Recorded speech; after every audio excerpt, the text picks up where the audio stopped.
गुजरात विधानसभा में प्रचंड जीत के बाद भारतीय जनता पार्टी की ओर से जश्न मनाया जा रहा, तो वहीं दूसरी ओर राज्यवासी लगातार पल्लवी की न्याय की गुहार लगा रहे और उनका कहना है कि भारतीय जनता पार्टी हमेशा दलितों को कुचल के रखती है। इस वक्त हमारे साथ महानगर के अध्यक्ष मौजूद है के गुप्ता। मिनी से बात करते हैं कि इन लोगों का कहना है कि दलित को हमेशा भारतीय जनता पार्टी कुचल कर रखती है, इसीलिए न्याय नहीं दिलवा रही पल्लवी को। देखिए, भारतीय जनता पार्टी राज्य में किसी के साथ यदि अन्याय हो रहा है उसके साथ है। पल्लवी का हत्या हुआ और हम लोग यहाँ पर गुजरात में जीत का जश्न मना रहे थे और बड़ी संख्या में पल्लवी के जो परिजन हैं उन लोग यहाँ पर विरोध प्रदर्शन करने के लिए आए थे और सरकार से मांग कर रहे थे कि पल्लवी के हत्यारे को फांसी दो।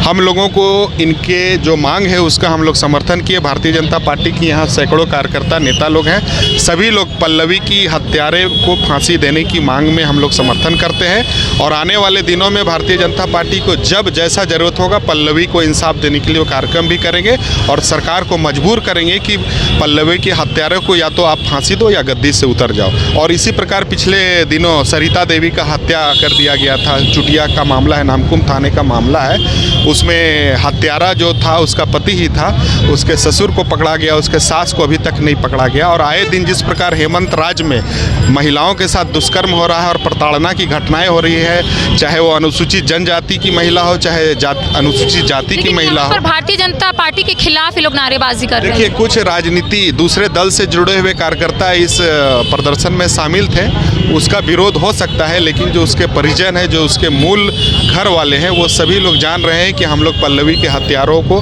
फांसी मिले उनके समर्थन में खड़ा है। और भारतीय जनता पार्टी अलग से भी इसके लिए कार्यक्रम करेगा ताकि पल्लवी के हत्यारों को फांसी मिल सके, सरिता देवी के हत्यारों को फांसी मिल सके और राज्य में इस प्रकार की जितनी भी घटना घट रही है सभी को इंसाफ मिल सके। सवाल इन लोगों का कहना है कि आज हम लोग यहाँ पर न्याय की गुहार लेकर आए थे, क्या भारतीय जनता पार्टी को पल्लवी के बारे में नहीं पता था जो वो लोग जश्न मना रहे हैं अलग अलग जगह? देखिए, आज हम लोग पहले तो महानगर कार्यालय में गुजरात का जश्न मनाए, फिर भारतीय जनता पार्टी झारखंड प्रदेश कार्यालय में जश्न मनाए और 5:30 बजे हम लोगों को अल्बर्टेका चौक में जश्न मनाना था। इन लोगों के प्रदर्शन के कार्यक्रम की जानकारी मुझे नहीं था, लेकिन जब इन लोगों का न्यायोचित प्रदर्शन हमको दिखाई दिया तो हम लोग इनके प्रदर्शन के साथ आज भी खड़े हैं और कल भी खड़े रहेंगे। और जहां तक अनुसूचित जाति का विषय है तो ये हमारे कमलेश राम जी हमारे भारतीय जनता पार्टी के नेता हैं और कोविद जी भी हम ही लोगों ने उनको राष्ट्रपति बनाया था। इसीलिए भारतीय जनता पार्टी जितना अनुसूचित जाति के बारे में चिंता करता है, हमको नहीं लगता है देश में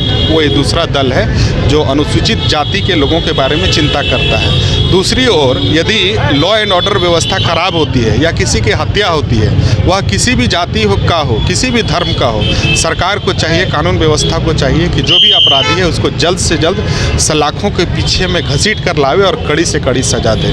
यदि कोई अपराधी है तो वह किस जाति का है यह नहीं विषय करता है और अपराध किस महिला के साथ हुआ, किस पुरुष के साथ हुआ, यह भी विषय नहीं करता है। हम लोग भारतीय जनमानस के लिए राजनीति करते हैं, जात की नहीं जमात की राजनीति करते हैं। तो एक और जहां पे भारतीय जनता पार्टी की ओर से जश्न मनाया जा रहा था, वहीं दूसरी ओर राज्यवासी लगातार पल्लवी की न्याय की गुहार लगा रहे हैं। हालांकि हमारे साथ इस वक्त मौजूद थे महानगर के अध्यक्ष के गुप्ता, जिन्होंने सीधे शब्दों में कहा है कि पल्लवी को न्याय दिलाने के लिए भारतीय जनता पार्टी अलग से प्रोग्राम भी रखेगी, प्रोटेस्ट भी करेगी। जब तक पल्लवी को न्याय नहीं मिलेगा तब तक लगातार भारतीय जनता पार्टी अपनी आवाज को बुलंद करेगी। कैमरा पर्सन के साथ करिश्मा सिन्हा, बाइस्कोप, रांची।